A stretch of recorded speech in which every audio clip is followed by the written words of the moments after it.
Doctor Pedro Enchumbia, vicerrector académico.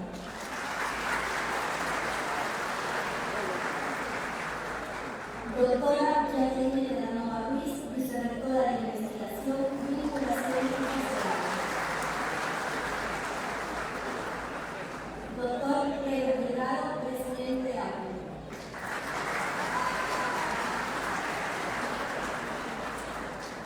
Expresamos nuestra sincera gratitud a los docentes de nuestra universidad, quienes con su dedicación y compromiso enriquecen este importante evento. ¿Es coincidencia o no que el día de hoy, justo con este evento, estemos conmemorando 4 años del inicio de la administración institucional del doctor Marco Julio Zambrano Zambrano?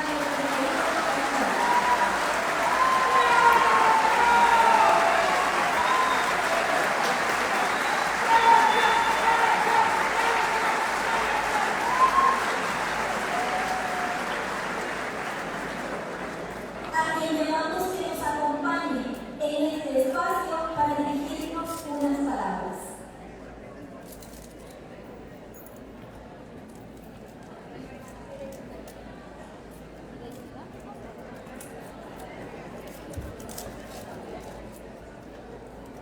Bueno, tengan muy buenos días, estimados compañeros docentes. Yo creo que esa palabra es la que nos convoca, nos identifica y nos compromete a todos. Lo que a veces realizamos específicamente como dirigir, liderar, es una circunstancia, pero la constante es que somos docentes.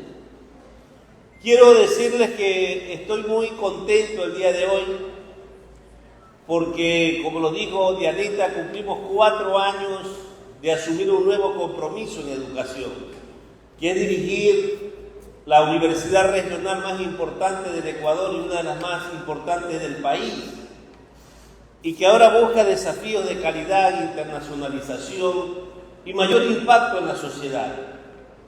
Pero eso se lo hace en equipo, como lo estamos haciendo, este nuevo equipo con el doctor Pedro Quijigue, la doctora Jacqueline Terranova, el compañero Clever como presidente de la APU, Clever Delgado, los decanos, subdecanos, los representantes del Consejo Universitario, que son los que toman decisiones junto al rector y a las autoridades. Pero quiero decirles que, además de ese compromiso, estoy contento por 2 cosas. Porque tenemos viva la pasión por la educación. Yo me he entrenado 30 años, me entrené para llegar al rectorado de la universidad. Entonces creo que lo estamos haciendo algo bien, porque hubiese sido malo realmente si en 30 años entrenando no damos buenos resultados. Y por eso he traído hoy ese ejemplo de deporte de un gran basquetbolista, de que el liderazgo no depende de las capacidades del líder, sino identificar las capacidades de los otros. Y ahí está, señores docentes, el liderazgo que ustedes deben generar en las aulas con sus estudiantes. Hacerlos buenos para la vida, buenos para la sociedad y para el mundo. Bueno, y me siento contento porque mis entrenadores, algunos están aquí, ¿no? El doctor Brito ha sido mi mentor académico y pedagógico, la doctora Rosalía, que no está acá, y otros mentores como Julián y Miguel de Subiría, que fueron asesores de la reforma educativa contemporánea más importante en el Ecuador y con quien durante 30 años me han acompañado en todas mis locuras, en sueños, propósitos de dirigir escuelas, colegios, de ser decano y ahora ser rector de esta importante universidad. Gracias por acompañarme en estos 30 años, en este recorrido, en esta brega de la educación que no es fácil, pero es emocionante, desafiante, y que la única esperanza que le queda a la sociedad es la educación. No son los gobiernos, no es la economía, es la educación. Y también está un amigo de muchos años, el profesor Linares, Manuel Linares, que también viene a acompañarnos ahora a trabajar en esta semana que cumplimos la capacitación. Bueno, hablar de Julián de Subiría Samper, sería cortas mis palabras, ahí está una presentación en la pantalla, pero que sean sus palabras que digan qué nos va a compartir y sobre todo a demostrar que sí se puede hacer una educación de calidad. Bienvenido, estimado Julián, estás en tu casa. Muchas gracias, buenos días con todos.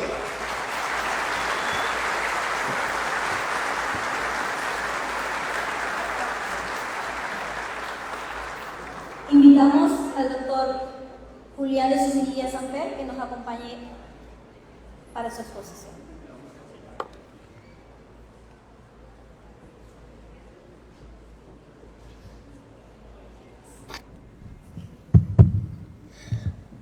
Bueno, muy buenos días. Es un gusto volver a estas tierras. Me siento como en casa. Mil gracias a Marco por esta invitación, esta oportunidad de reflexionar en torno a algunas de las posibilidades que tendríamos que pensar para la educación superior. Es muy grato volver a encontrarme con el gran amigo José Guillermo Brito, con quien intentamos gestar una reforma en la educación en los años 94, 95.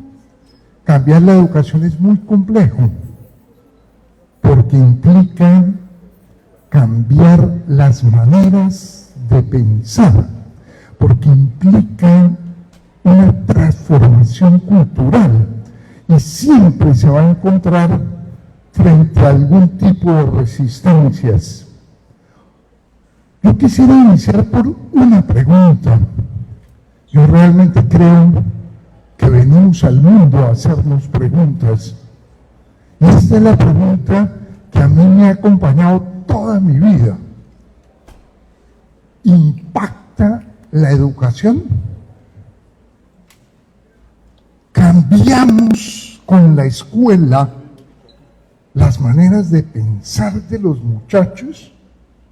Si yo hiciera, por ejemplo, unas pruebas hoy en todos los estudiantes, 30,000, ¿no?, de niveles de argumentación, y me volvieran a invitar, después de lo que voy a decir, dentro de 1 año o 2 años, y volviera a aplicar pruebas, encontraríamos que los niveles de argumentación de sus alumnos son más sólidos. Encontraríamos que recurren a argumentos más esenciales, que tienen un pensamiento más organizado, más jerárquico, ¿o no? Si me volvieran a invitar en 5 años y hoy yo aplicara una prueba de lectura,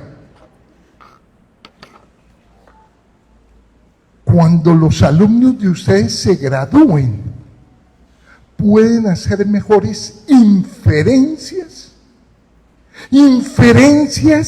indirectas, que no está escrito, pero puede leer entre líneas, o más complejo, tras las líneas, como dice Casani. Esa es la pregunta que ha orientado mi vida. ¿Impacta la escuela? Y la más compleja de todas, ¿formamos mejores seres humanos? Más empáticos, más flexibles, que sufren por vivir en un continente muy desigual,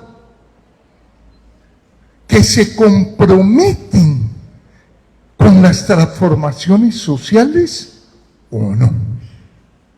Yo he estudiado ese tema 45 años. He aplicado pruebas y he vuelto a aplicar, y las respuestas no dejan muy satisfecho. He revisado las pruebas que presenta Ecuador y presenta pocas pruebas, pocas. Pero he revisado las pruebas de UNESCO, lo que se llama YESE, primer estudio latinoamericano, TERCE, segundo estudio latinoamericano, YESE, TERCE, ERCE, cuarto estudio, y he revisado cómo va Ecuador y podría decir si la escuela está impactando o no.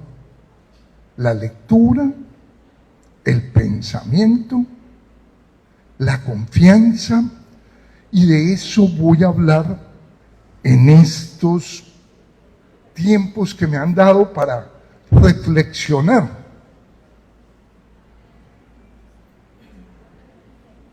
Ahí ya sabemos que se me acaba de ir la señal. Y voy a plantearles tres grandes preguntas. Una, sobre el papel de los maestros, el papel del saber y el papel de los estudiantes en el proceso educativo. ¿Qué tanto tiene un rol determinante el maestro? ¿Cuál es el rol del estudiante? Lo que uno podría llamar el modelo pedagógico. Si se cree que el papel del maestro es transmitir, o por el contrario, si el estudiante participa del proceso y reelabora las ideas que se están trabajando. Una segunda reflexión sobre la pregunta de ¿para qué? ¿Qué enseñar? Sobre el currículo. Y una tercera reflexión sobre los procesos de evaluación. ¿Hasta qué punto en la educación superior no evaluamos, sino calificamos o certificamos? ¿Hasta qué punto, por ejemplo, la prueba que ustedes hacen en clase, yo la puedo meter a Google, y si en Google me sale la respuesta, es porque esa pregunta no exigía pensar, sino que era una pregunta para verificar si estaba o no estaba la información que yo he solicitado. Son tres reflexiones generales. Esta es una persona que es muy conocida en mi país y a nivel latinoamericano, porque fue rector de la Universidad Nacional y dio el salto de la Universidad Nacional a la carrera política y fue alcalde de Bogotá 2 veces y después se lanzó a la presidencia y estuvo muy cerca de llegar a la presidencia, Antanas Mocos. Y cuando él fue rector de la universidad, decía algo muy sabio, muy sabio. Él decía que todos están a favor de la reforma en la educación superior, todos. Siempre y cuando no sea esta reforma ni ahora. Es decir, nunca, nunca. En un texto que escribí, que no he publicado, sobre la transformación de la educación superior, de lo que hoy vengo a hablar, digo lo siguiente: es una paradoja, pero las universidades donde se crea la ciencia de vanguardia para interpretar de manera compleja y multiparadigmática y profunda las relaciones simbólicas y objetivas, siguen siendo recintos que parecen medievales y están dominados por estructuras que parecieran detenidas en el tiempo. Yo dediqué mi vida, toda mi vida, a transformar la educación básica. Toda mi vida. Y en los últimos 15 años comencé a trabajar con universidades. Y les confieso, mucho más difícil cambiar la educación superior que la básica. No un poquito, mucho más difícil, mucho más lenta de transformar ha sido la educación superior. Por algo que es muy sencillo de entender. Los profes de la educación superior creen, cuando se habla de educación tradicional, que el problema es la educación básica. Creen que el germen del problema es la básica. ¿Y dónde se forman los maestros de la educación básica? ¿Quién los forma? Es lento de cambiar. Cuando yo fui profesor universitario, porque yo empecé mi carrera como profesor universitario, me aburrí cuando los estudiantes me hacían preguntas como esta. Perdón, profe, ¿esto entra para el examen? Decía, no, pues esa pregunta pues, es absurda. Hay unas cosas que entran y unas que no entran para los exámenes. Y decidí ir a trabajar con niños más pequeños que nunca hacen esas preguntas. Nunca, nunca. Que nunca le preguntan a uno, perdón, profe, ¿aprobé? Nunca, nunca. Y me encantó trabajar con niños pequeños y me quedé. Y pues llevo 45 años, 48 ya, trabajando con niños más pequeños. Y abandoné en realidad el trabajo con los jóvenes, porque me parece que los jóvenes ya están demasiado marcados por el sistema educativo. Pero soy consciente que necesitaríamos transformar la educación superior. Hace unos 6 años me pidieron ser comentarista de un expositor internacional que fue a mi país, fue a la universidad, como decir en Ecuador, a la Central, en Colombia se llama la Universidad Nacional, en un auditorio gigantesco de 3.000 personas, y él dio la conferencia y yo hice los comentarios. Esa universidad se llama École 42. Es una universidad francesa. Es una universidad creada por multimillonarios. Es gratuita y solo tiene una carrera. Esa carrera es Ingeniería de Sistemas. Y el rector en su conferencia dijo que él creía que las universidades no servían y que él había decidido cambiar por completo la universidad y que él quería crear esa misma universidad en América Latina, École 42, y que él no creía en los certificados, entonces que para entrar a esa universidad no se requería tener una edad cualquiera, podían entrar niños, y lo único que les ponían en École 42 eran unos problemas. Eso eran condición de ingreso, y eran unos problemas de programación. Y que no había profesores, sino que trabajaban en torno a unos problemas.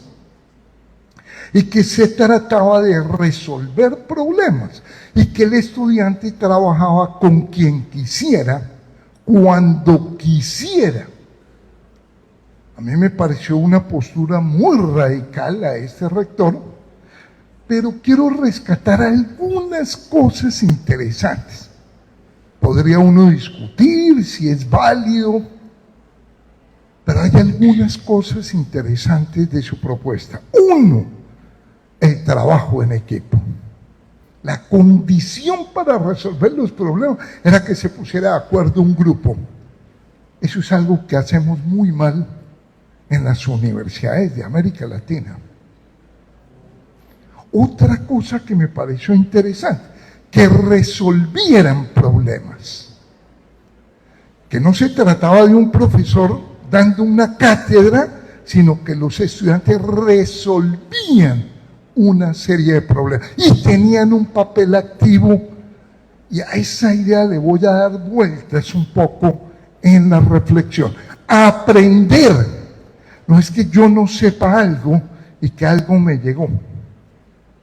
Eso es lo que justifica el atraso de la educación en América Latina. La concepción de que lo que pasa en educación es un proceso de transmisión de información. No. Aprender es que la idea que yo tenía, con una idea nueva, mediada por un maestro, genera procesos de reelaboración. Y yo vuelvo a la idea inicial, pero incorporando lo nuevo. Como voy a tratar de mostrar, sin lectura no hay nada que hacer en educación, nada. Y ahorita miraremos cómo vamos en lectura en Ecuador. ¿Por qué hay que repensar la educación superior? Voy a dar por tiempo solo un argumento, debería dar más, pero sabemos, eso sí está totalmente demostrado, que en la educación básica en Ecuador y en América Latina no impactamos a los estudiantes. Cuando llegan a esta universidad no saben leer, no entienden los textos, eso lo sabemos. La pregunta es, ¿qué hace la universidad? Porque si no hace nada, gravísimo. ¿Qué sabemos de los procesos de lectura cuando llegan? Tal vez esta gráfica que publiqué en una columna en el periódico El Espectador lo ayuda a entender de manera muy gráfica. Yo uso para esta pregunta las pruebas PISA. Ecuador solo ha participado una vez, es en el 2018. No participó en el 22. Confiemos en que participe en el 25. Está inscrita para participar en el 25. El hecho de que solo participe una vez es muy grave porque no permite una línea de tiempo.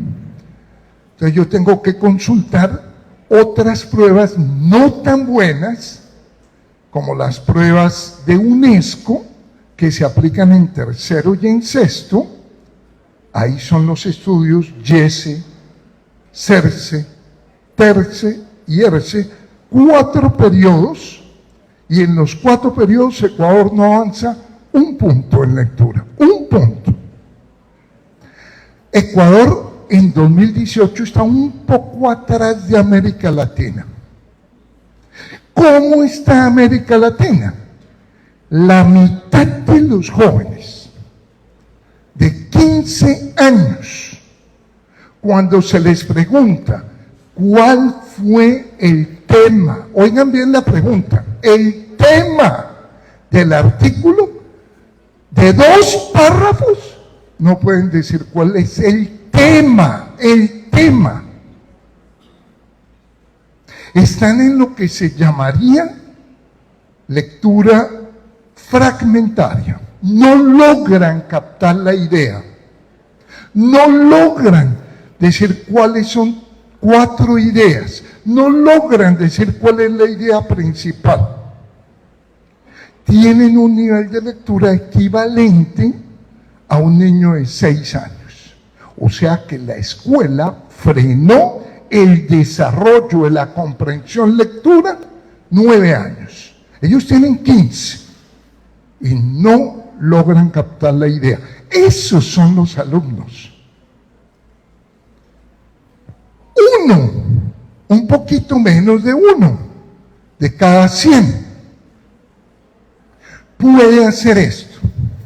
Puede llegar a la idea principal, puede leer 2 fuentes distintas, lo que dice este autor, lo que dice este autor, puede elaborar un juicio, puede tener fuentes diversas para llegar al juicio, 1 de cada 100.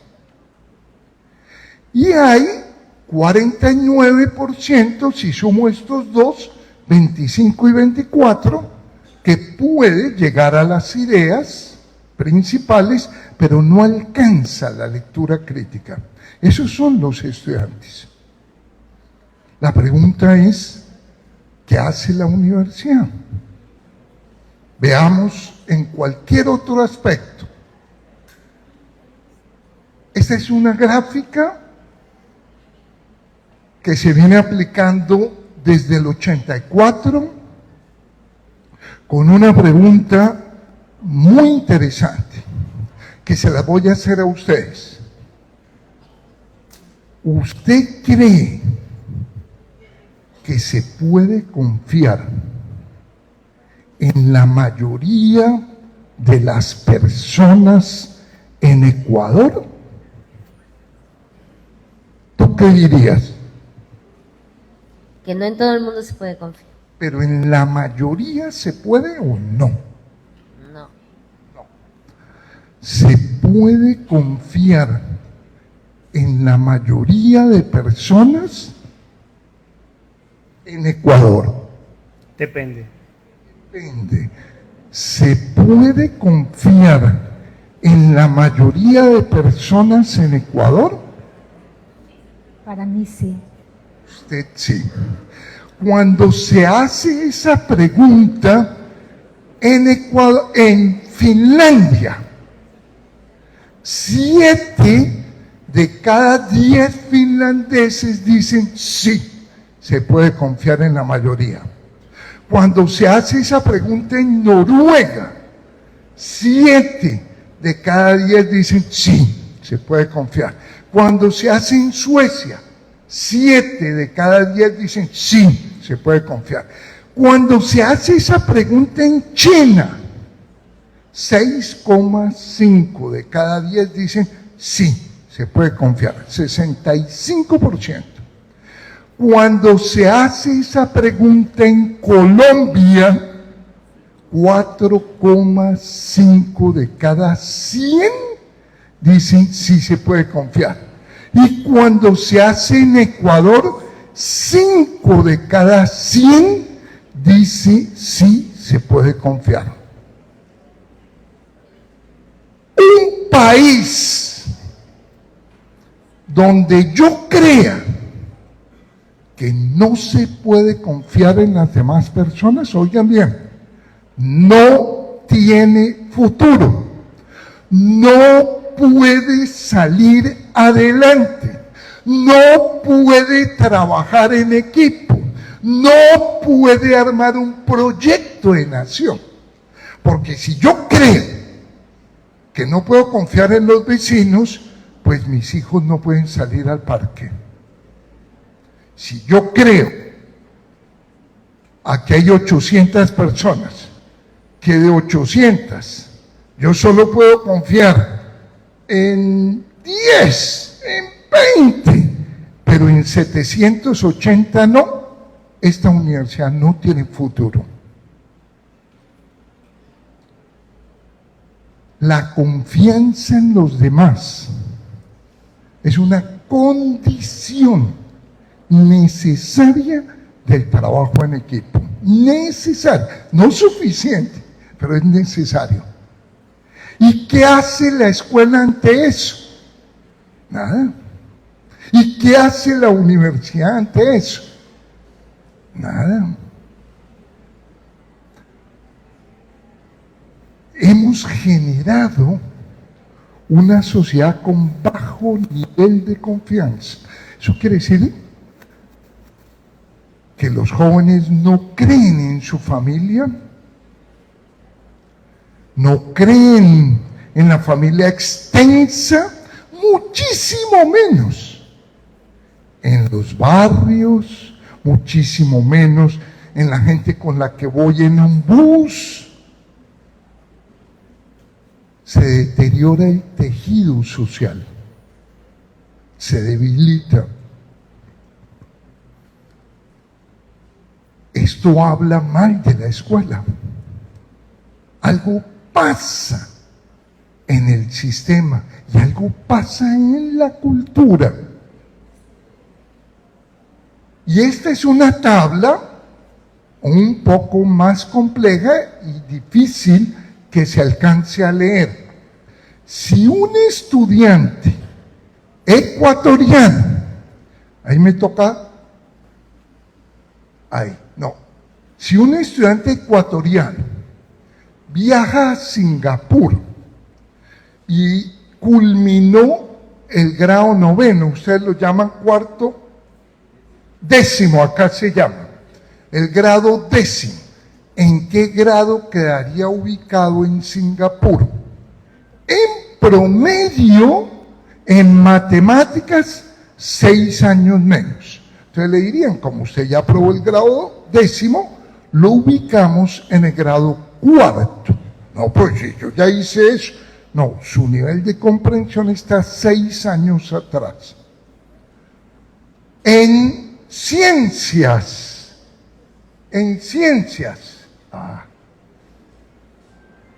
estaría ubicado 5 años atrás. En lectura estaría ubicado 4 años atrás.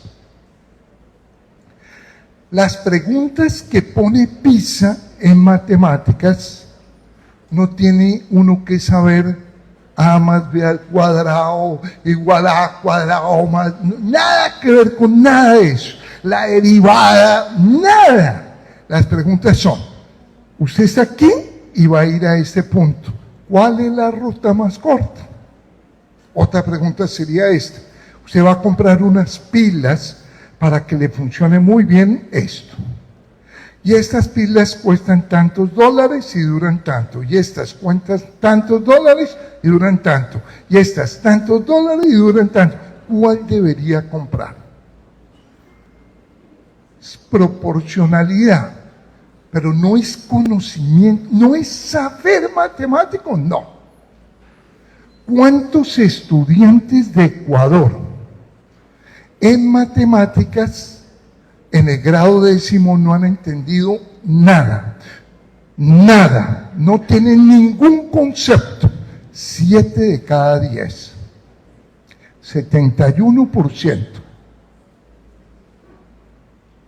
Entonces la pregunta es, ¿y qué hace la universidad cuando llegan?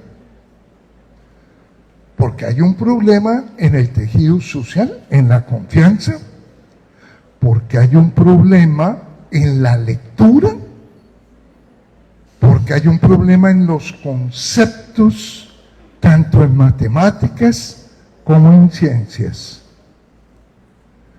Yo no tengo los resultados de las pruebas de Ecuador, pero sí tengo los resultados de las pruebas que se le aplican a los profesores en Colombia.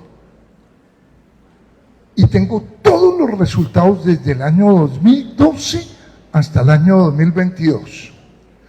Tomo un solo año. En este caso tomo el año 2021. Los resultados son totalmente idénticos, daría lo mismo cualquier año.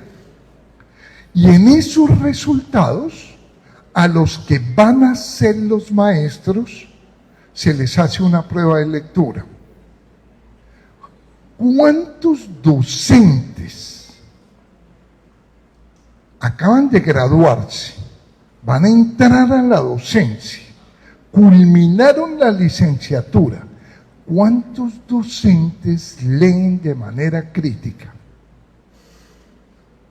¿De 100 cuántos?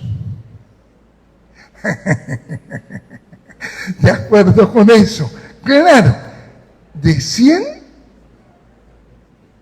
2. 2 de cada 100. ¿Cuántos docentes estarían muy mal en lectura? Muy mal. Que sería el nivel 1, 32%. ¿Cuántos estarían entre nivel 1 y 2 sumado? 71%. ¿Cuántos docentes que se acaban de graduar están muy bien en matemáticas? Un poco menos de 1 de cada 100. ¿Y cuántos muy mal en matemáticas? 79. Ustedes ven cuánto están en el nivel 1, la mitad. Eso quiere decir que en mi país, se hace esto. Usted está muy mal en razonamiento matemático, profesor de matemáticas. Usted está muy mal en lectura, profesor de lectura. ¿Funciona así Ecuador? Yo no tengo los resultados. Lo que les muestro son resultados en mi país. Y estos resultados nos llevan a otra conclusión compleja. Todos ellos, todos, estudiaron en la universidad. Y puedo concluir que en mi país el estudio en la universidad no logró impactar en los niveles de lectura, en los niveles de razonamiento matemático de los jóvenes que estudiaron. Vean los resultados. Y puedo concluir, si los docentes no leen de manera crítica, podrán enseñar a leer de manera crítica. Y puedo concluir, ahora ya para mostrarlo positivamente, si lográramos que los docentes mejoraran los niveles de lectura, con toda seguridad, pero con toda seguridad, impactaríamos los niveles de lectura de los estudiantes. Eso ha sido estudiado a nivel mundial. Este es un informe que les recomiendo mucho. McKinsey tiene estudio en 2004, 2007, 2013, 2017. Y encuentran esto. Todos estos son estudios en la básica. El que les acabo de mostrar, sí era en la educación superior. El más grave de todos. Pero esto sí es en la básica. Ponen a un grupo de estudiantes con un profesor con niveles de lectura muy altos y miran qué pasa 3 años después. Y ponen a un grupo de estudiantes con un profe con niveles de lectura bajos y miran qué pasa después, 3 años. Esto es a los 8 años y esto es a los 11. Los estudiantes que estuvieron con un profe con un buen nivel de lectura, 3 años después están arriba del percentil 90, están arriba del 90% de los estudiantes. Los estudiantes con un profe con bajos niveles de lectura, 3 años después están arriba del 37% de los demás estudiantes. Segundo argumento, el mundo pide nuevas cosas, bien distintas. El mundo pide jóvenes mucho más flexibles, que se enfrenten a situaciones muy inesperadas, con más trabajo a nivel socioafectivo, con más trabajo en equipo. A veces se me revela y les voy a hacer algunas preguntas. ¿Qué es lo que hacemos en una universidad? ¿Enseñamos ciencia o, que es bien distinto, pensamiento científico? Les voy a hacer una pregunta que me he hecho toda la vida. ¿Quién sabe más ciencia? ¿Un alumno de ustedes o Aristóteles? ¿Quién sabe más? ¿Un alumno de ustedes o Aristóteles? ¿Qué creería? Sí. ¿Quién sabe más ciencia? ¿Aristóteles? No.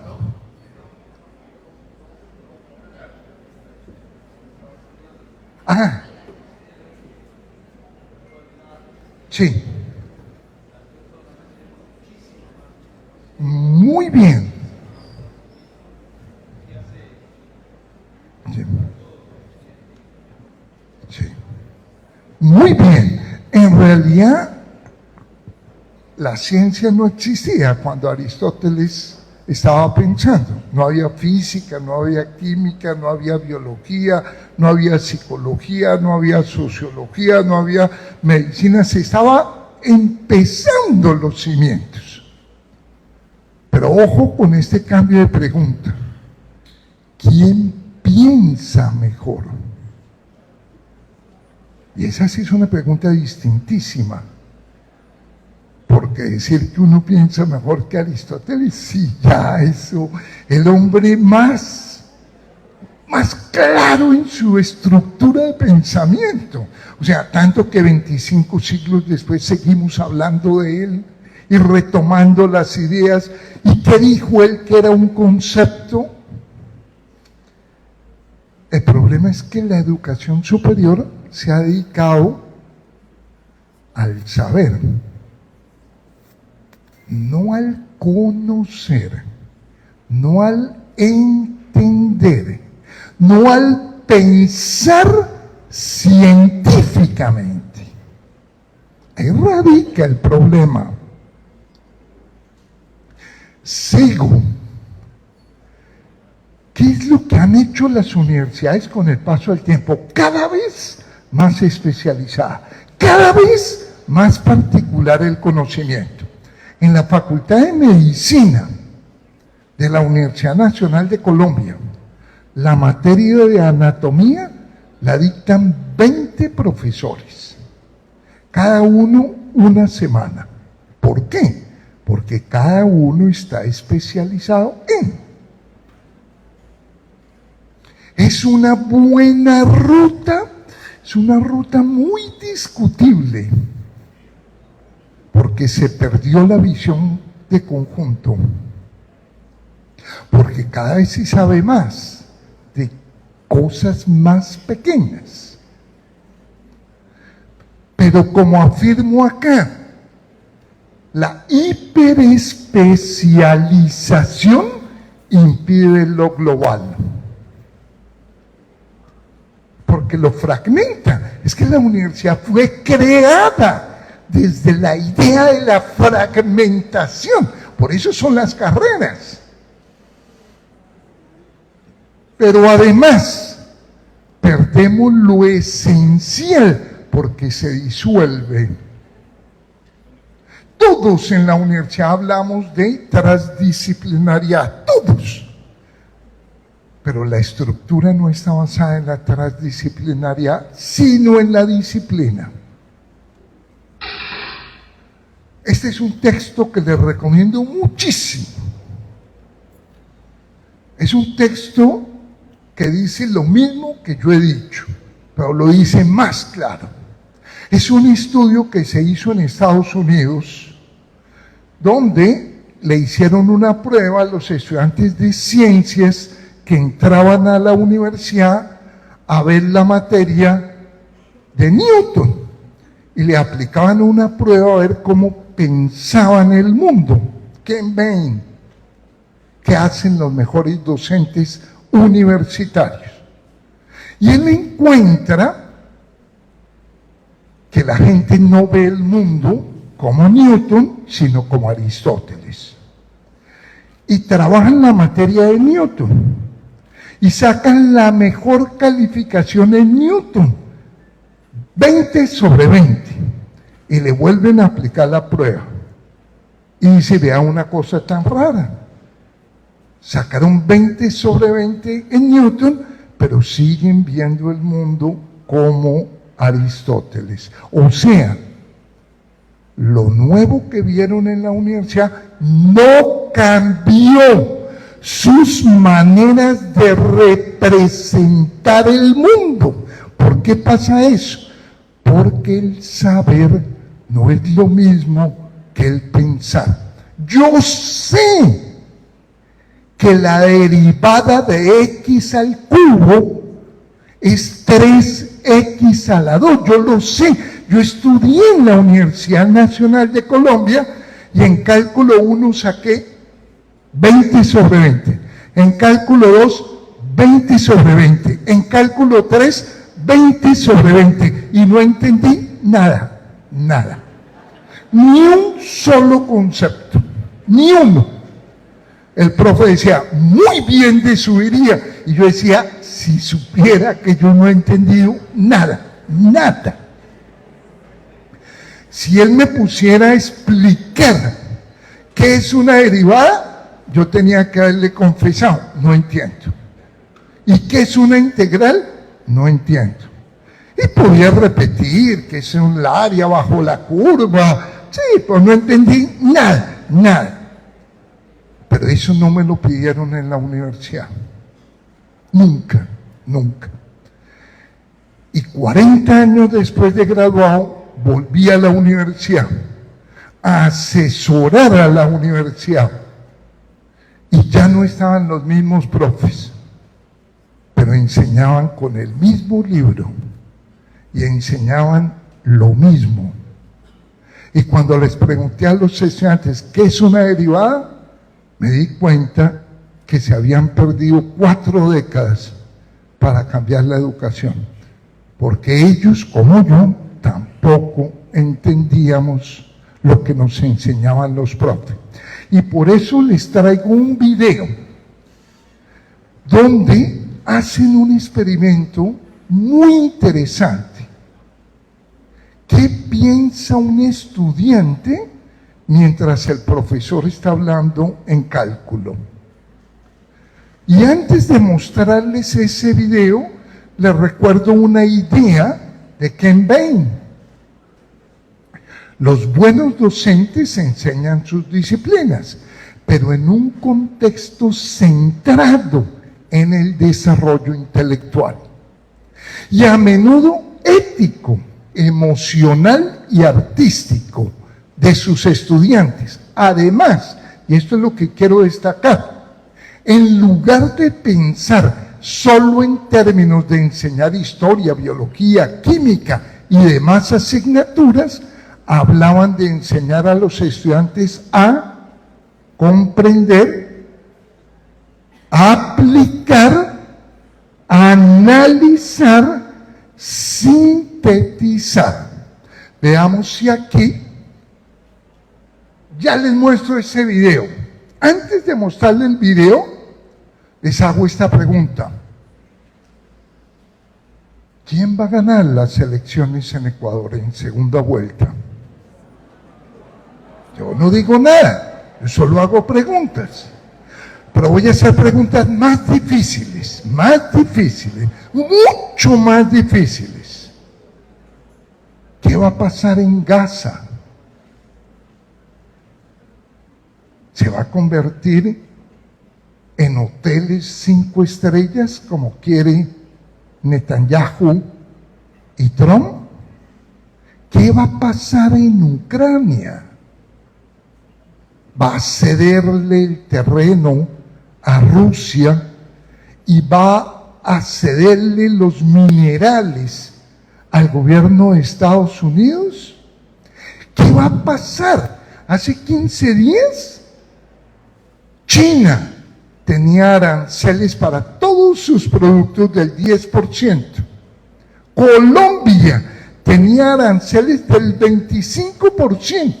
Canadá tenía aranceles del 25%. ¿Qué va a pasar con el comercio mundial? Si un presidente dice, si usted no está de acuerdo conmigo, yo subo los aranceles desde mañana, como hacían los reyes. Desde mañana. Vivimos un mundo mucho más incierto. Pero los profes seguimos diciendo, encuentre la solución a esta ecuación, como si hubiera una solución. Nunca hay una solución.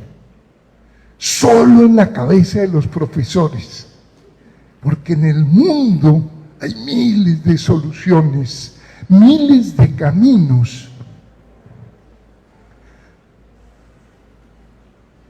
Ya dije este dato. Esto es Ecuador, el que está en la mitad. ¿Cuántos llegan a nivel 6 en matemática? Ninguno. 5 en matemática, ninguno. 4 en matemáticas, 1%, un poquito menos del 1. ¿Y cuántos están abajo del nivel 2? 71%. Por eso les pongo este video. Este video... ¿Cuánto es 8 menos 1? 7. No sabemos cuánto es 7. Entonces vamos a decir que esto es X. ¿Por qué? Porque es 7. Lo puedo expresar como un dorsal cubo, ¿verdad? Porque 2 por 2 será 8. Podemos bajar un poquito. Paremos un segundo, una contextualización. Este video yo lo vi en red y dije, este video explica lo que yo he venido sosteniendo hace 40 años, que no están los conceptos. Y entonces cogí el video y lo moví en redes y le fue, pero espectacular, 1 millón de visualizaciones. Y yo creí que el autor del video estaba contentísimo. Qué maravilla que su video se volvió, como se dice en redes, viral. Y el autor me dijo, Julián, estoy indignado con usted. Y dije, ¿pero por qué? Si su video lo volví viral. Y él me dijo, no. Yo hice un chiste, un cacho, dicen ustedes, ¿no? Yo quería un poco de humor. Y usted, al divulgar este video, está haciendo quedar muy mal a los profesores de matemáticas. Entonces empezamos a discutir. Él me dijo, el problema de los pedagogos es que no saben matemática. Entonces yo le contesté, el problema de los profes de matemáticas es que no entienden de pedagogía, y se acabó la discusión y no volvimos a discutir. Y si él sabe que yo estoy poniendo ese video en toda América Latina.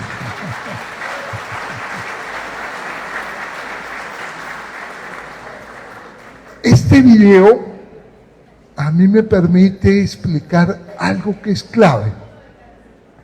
¿Qué pasa por la mente del estudiante mientras el profe está hablando? Recuerden cómo empieza. ¿Cuánto es 8 menos 1? No sabemos, ¿es cierto? X. Sigamos el video y son 2 reflexiones distintas. Un profe que está transmitiendo el saber y un estudiante que está intentando entender. Bajémosle el volumen para que se entienda más las 2 reflexiones. Sigamos.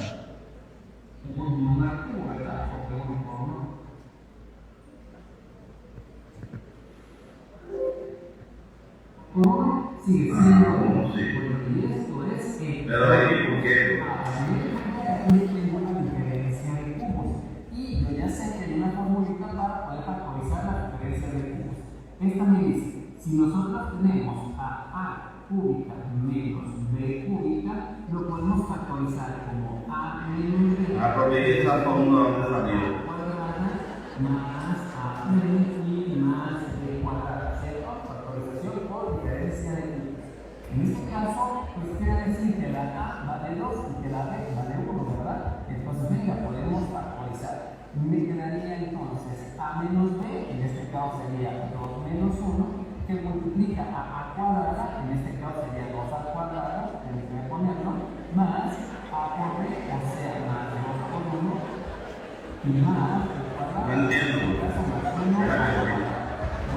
Esto no tenemos que es esto mismo, y todo esto pues es igual. No se parece, no es lo mismo, no se parece. Sencillamente, muy bien, hacemos la operación.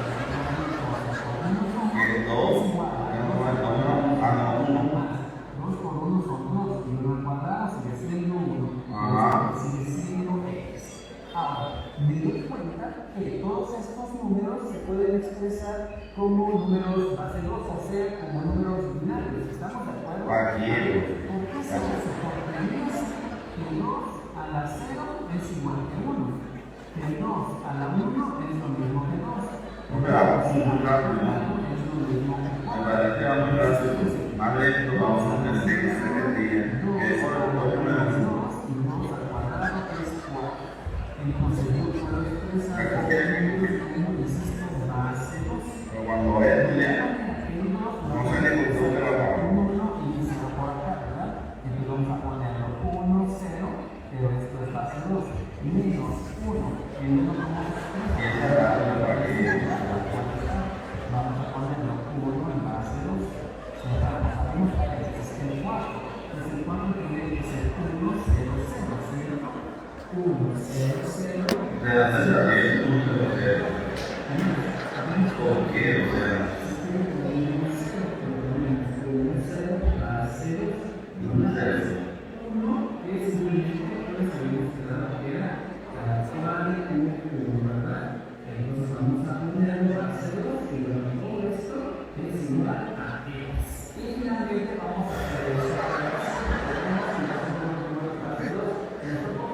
No.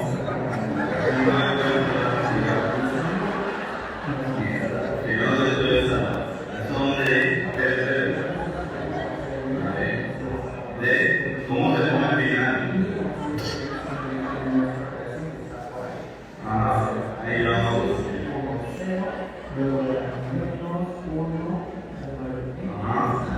Cierro paréntesis, luego ya 1, 0, 0. Ahí está dando la Entonces abro paréntesis, 1, 0, 0, más 1, 0 y más 1. Está bien.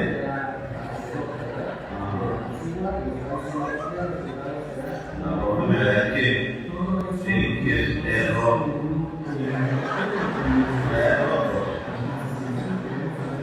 Error en la calculadora.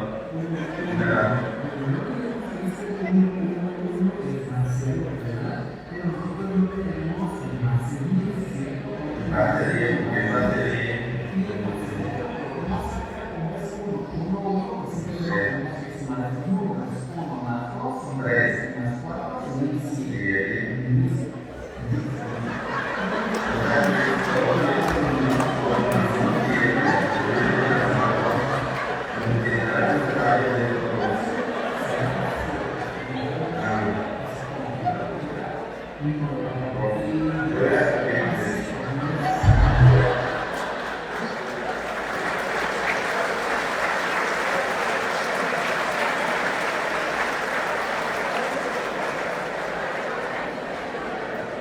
¿Cuántos alumnos pensarán igual que él cuando estamos en clase? ¿Cuántos? No sé por qué él quedó muy molesto conmigo.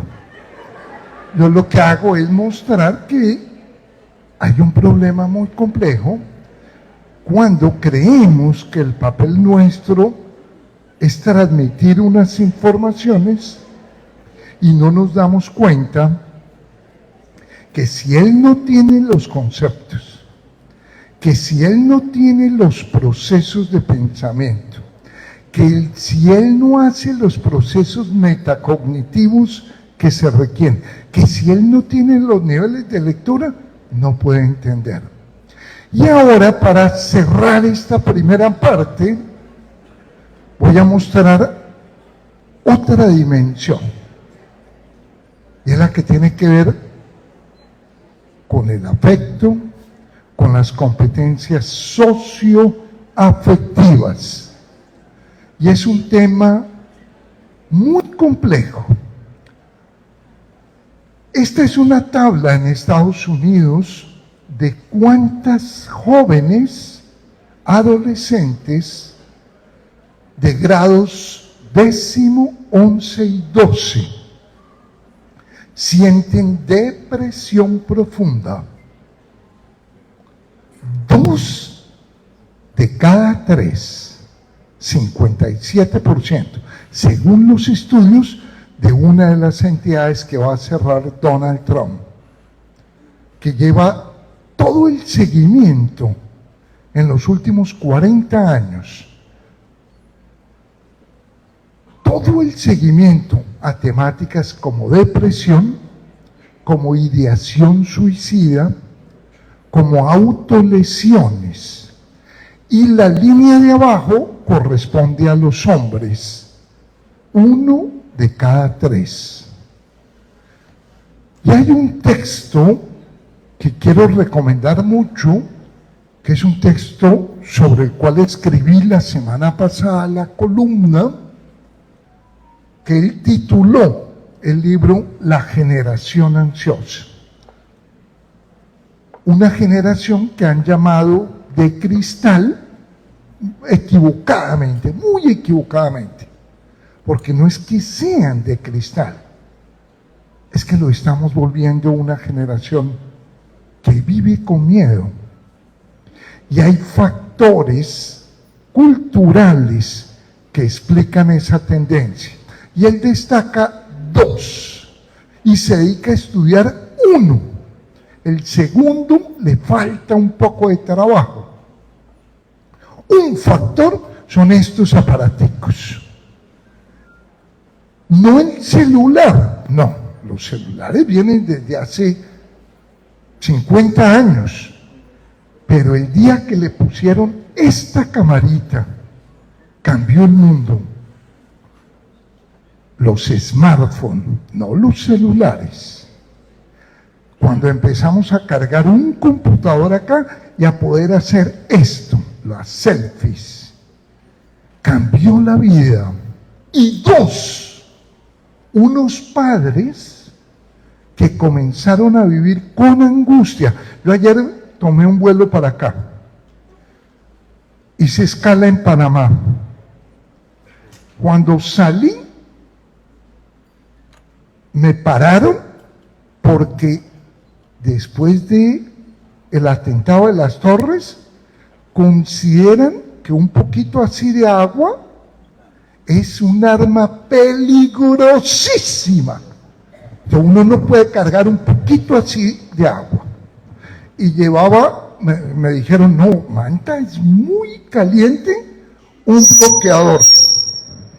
Y el bloqueador tenía 108 mililitros. Y entonces él me dijo, no, más de 100 se vuelve un arma peligrosísima. Los bloqueadores ahora son peligrosos. Los bloqueadores, el agua y el mundo vive aterrorizado.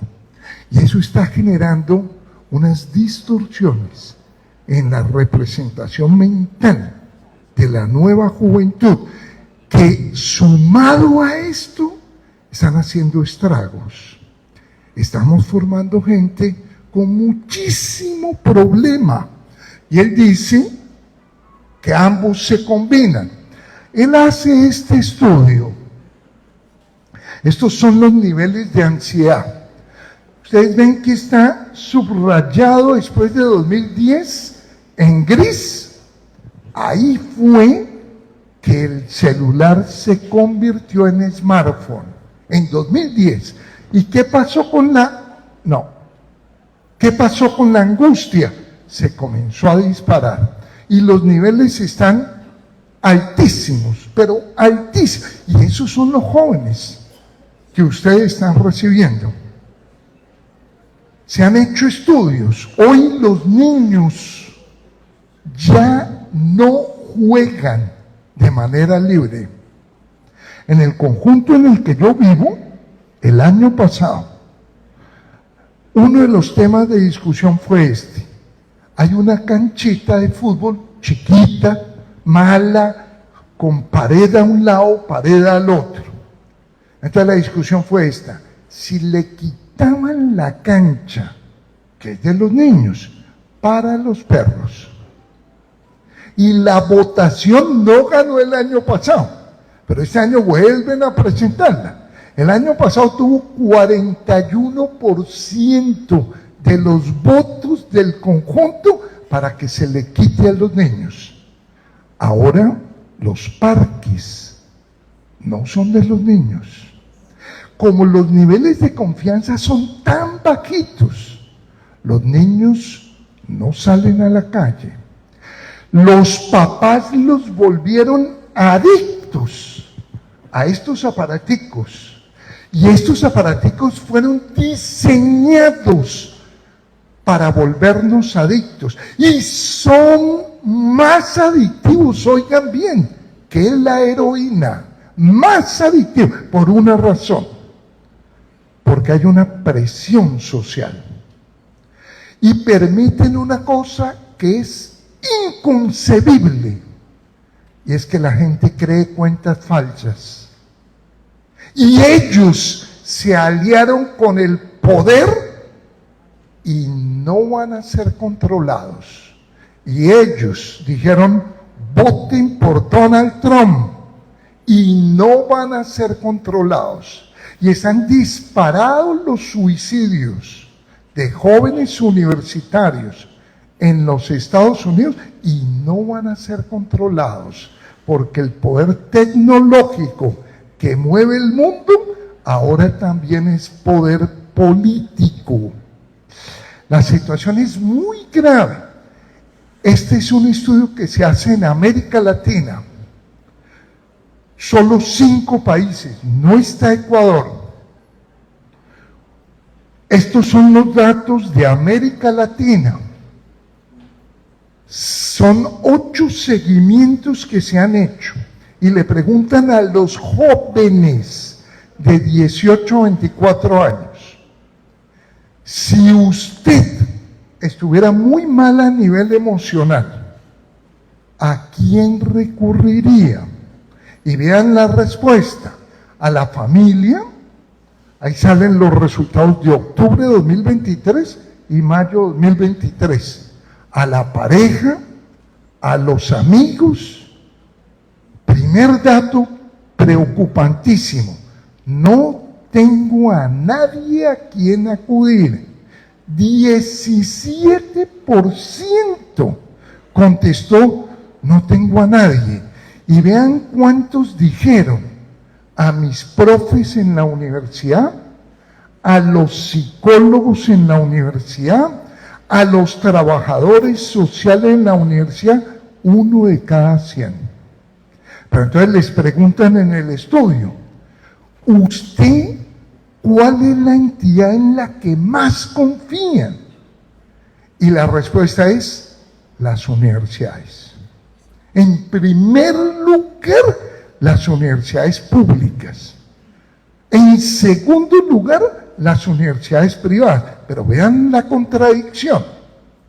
76% dice que confían en las universidades oficiales. Como me cambiaron el micrófono, tengo que volver a empezar la conferencia. 76% confían en las universidades públicas, pero cuando le preguntan si usted se siente mal emocionalmente, ¿a quién recurre? Ninguno recurre a ustedes. a los profes de las universidades. Vea la paradoja. ¿Por qué? Porque las universidades no han asumido la tarea de la formación integral. Porque las universidades tienen muchísimo respeto, muchísima valoración, pero a nivel académico, como centros de saber. A mí la Universidad Nacional me pidió un estudio. Querían saber por qué se iban los estudiantes. Y me dijeron, creemos que es claro y le pedimos que usted lo verifique. Primero, porque no dominan el inglés. Fue el primer argumento que me dio el vicerrector. Segundo argumento, por motivos económicos. Y yo hice pruebas a los estudiantes que creíamos que se iban a ir en el semestre siguiente. Los que no se fueron, los saqué de la muestra. Y los que se fueron, hice la interpretación. Duré 2 años haciendo ese trabajo y les dije, en ambas hipótesis están equivocados. Primero, los que no leen en inglés es porque no leen en español. Sus niveles de comprensión lectora están bajísimos. ¿Y qué hizo la universidad? Nada, y se fueron. Segundo problema, no son motivos económicos. Antes de los económicos están los socioemocionales. Y encontré una cosa interesantísima. Los que tenían novia o novio no se iban de la universidad. Los que se quedaban a jugar billar, oigan bien, billar, o tomar cerveza los viernes, no se iban de la universidad. Los que se ponían a jugar fútbol con un grupo, no se iban de la universidad. ¿Por qué? Porque el grupo actuaba como protector. Entonces el muchacho se sentía. Recuerden cuántos dicen a los amigos si están mal. El grupo los protegía, pero los que estaban solos, y esos cada vez hay más, vean cuántos nos dijeron, no tengo a quién decirle. Los que estaban solos fácilmente se iban de la universidad. No, las universidades han abandonado la dimensión socioafectiva. Y entonces la pregunta es, ¿pero a qué debería ir un joven a una universidad? ¿A saber más física? ¿Más química? ¿Más biología? Estamos impactando, vuelvo a mi pregunta, sus estructuras profundas de lectura, de pensamiento, sus competencias socioafectivas, y para mí este cuadro me dio la respuesta. Este es un estudio que hace Naciones Unidas durante 125 años. Y el estudio consistió en ver qué tantas noticias negativas hay en distintos medios de comunicación. Y el estudio se hace en alemán, en inglés y en español. El estudio empezó en 1890 y terminó en el 2020. Usan un estadístico que se llama la nota Z. Es un estadístico para comparar dos promedios que son muy distintos, porque obviamente el número de noticias actuales es mucho más alto que el número de noticias hace 100 años. Y encuentran lo siguiente: en los últimos 20 años, todas las noticias de todos los medios, de todos los idiomas, son negativos. Todas. Hace 30 años, en todos los países de América Latina, había un medio, en mi país lo llamábamos amarillista, no sé si se entiende el término, escandaloso, cogió a la mujer, la mató. Ahora todos los medios hacen eso. Yo ayer venía en el avión y puse las 10 noticias más leídas en mi país. No, ni se las leo, pero todas son terribles.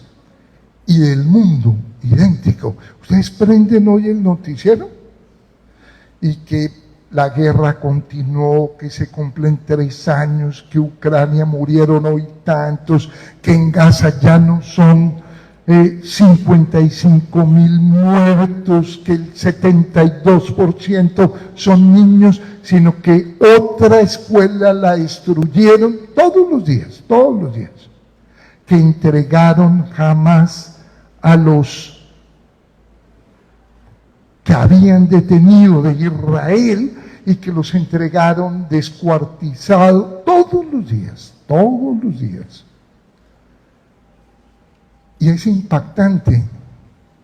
No es verdad que el mundo sea hoy más peligroso.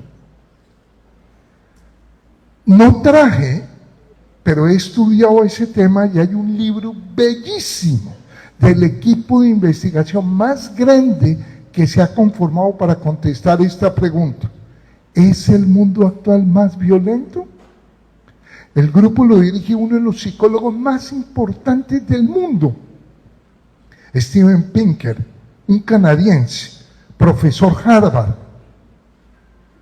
226 personas, 22 centros de investigación del mundo trabajaron. Y oigan la conclusión: el siglo XX es el siglo más pacífico en toda la historia humana. Y uno dice, y con las 2 guerras mundiales, son poquitico al lado de lo que pasaba antes. El número de muertos por homicidio por cada 100.000 habitantes es 10 veces inferior en el siglo XX a en el siglo XIV. Pero aunque eso dice la ciencia, la gente en su cabeza tiene la idea de que el mundo se volvió peligrosísimo. Si el agua es un arma terrorífica en los aviones, el agua, ni se diga un corta uñas. Si llega uno a llevar el corta uñas, lo detienen contra el piso inmediatamente porque es un terrorista. Son los medios de comunicación los responsables. Y son las redes sociales, que funcionan muy parecido al Coliseo Romano, con 2 peleas diarias que dividen al mundo, y los que están a favor de un bando y del otro. Todos los días hay 2 peleas, como en los grandes coliseos. Los que nos llenaron la cabeza de cucarachas, de que el mundo se volvió un medio peligrosísimo, y miles